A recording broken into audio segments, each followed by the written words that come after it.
மற்ற ஆறுகள் கூட கம்பேர் பண்ணும்போது தாமிரபரணியோட தரம் வந்து கண்டிப்பாக வந்து பார்த்தீங்கன்னாக்கா உலக வேர்ல்டு ஹெல்த் ஆர்கனைசேஷன் சொல்லக்கூடிய தரத்துக்கு உட்பட்டு தான் இருக்குது. அதே மாதிரி வந்து இந்திய அரசோட பியூரோ ஆஃப் இந்தியன் ஸ்டாண்டர்ட் சொல்லக்கூடிய அந்த தரத்துக்கு உட்பட்டு தான் இருக்குது. இருந்தாலும் இன்னும் இது மோசமாக போயிடக்கூடாது அப்படிங்கக்கூடிய எண்ணத்தில் இன்றைக்கி நாங்கள் வந்து இங்கே கூடியிருக்கோம். இது எங்களுடைய பணி மாத்திரம் கிடையாது, ஒவ்வொரு இங்கே குவியக்கூடிய ஒவ்வொரு மனிதனுடைய பணி. எல்லாரும் வந்து தாமிரபரணியை வந்து சுத்தப்படுத்தணும், சுத்தமாக வச்சுக்கணும் அப்படிங்கிற உணர்வு அவங்களுக்குள்ள இருந்தால் தான் இந்த தாமிரபரணியை வந்து நாங்கள் சுத்தமாக வச்சுக்க முடியும்.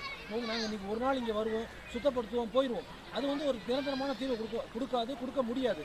ஆனால் இங்கே வரக்கூடிய ஒவ்வொருத்தரும் இப்போ பாருங்கள், அங்கே கூட ஒரு அந்த பேப்பர் கவரை போடாங்கம்மா, ஹலோ அந்த பேப்பர் கவரை போடாங்க, அதில் அதை எடுப்பா அந்த பேப்பர் கவரை.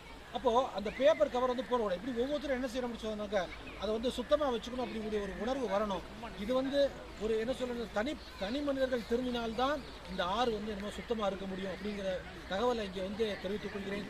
இந்த வாய்ப்பை எங்களுடைய பரம கல்யாணி கல்லூரிக்கு அளித்து உதவி அளித்த தமிழ்நாடு அரசின் தமிழக அறிவியல் தொழில்நுட்ப மன்றத்திற்கும் இந்த நிகழ்ச்சியை நடத்துவதற்கு நமக்கு ஒத்துழைப்பு தந்த மாவட்ட நிர்வாகத்திற்கும் எங்களுடைய கல்லூரியின் சார்பாகவும் திலவித்யா பள்ளியின் சார்பாகவும் மனமார்ந்த நன்றியை தெரிவித்துக் கொள்கிறேன். தாமிரபரணியை காப்பது என்பது நம்முடைய நிகழ்கால வாழ்வை காப்பது. தாமிரபரணியை காப்பது என்பது நம்முடைய எதிர்கால சந்ததியினர் வாழ்வை காப்பதற்கு சமம்.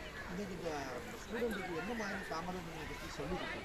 இன்றைக்கி வந்து இந்த தாமிரபரணி வந்து பார்த்தீங்கன்னா காலேஜில் நிறைய மீட்டர்ஸ் வந்துருக்கணும். ஒரு எக்ஸாம்பிள் வந்து பிஹெச் எப்படி இருக்கணும், டெம்பரேச்சர் இதில் எப்படி இருக்குது, அப்புறம் வந்து தண்ணியில் இருக்கக்கூடிய ஆக்சிஜனோட அளவு எப்படி இருக்குது, அப்புறம் குளோரின் எவ்வளோ இருக்குது,